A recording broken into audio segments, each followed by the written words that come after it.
DJ अमन वैष्णव। बरसात आकर चली गई, बादल भी गरज कर बरस गए, पर उसकी एक झलक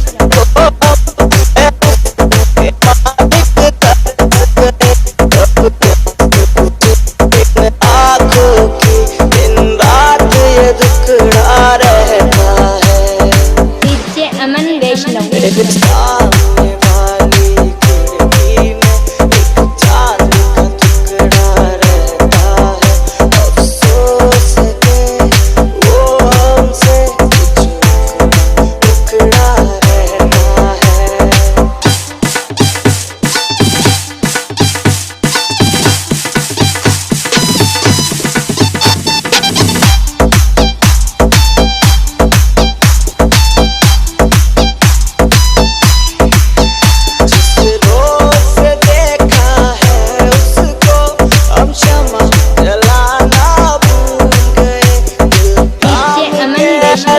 बैठे हैं भैया ना जाना भूल गए, अब हाथ पैर इन आंखों में कोई चंचल मुखड़ा रहता है।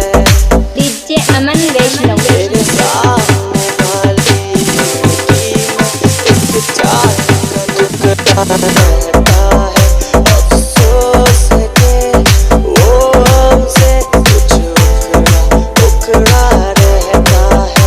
तुझे ना देखूं तो मुझको अब चैन डीजे अमन वैष्णव। है, तेरी एक झलक से ही तो मेरा सारा दिन बन जाता है। खुशनुमा ओ मेरा जहां, वो तुझको डीजे अमन मैंने वैष्णव। पा लिया।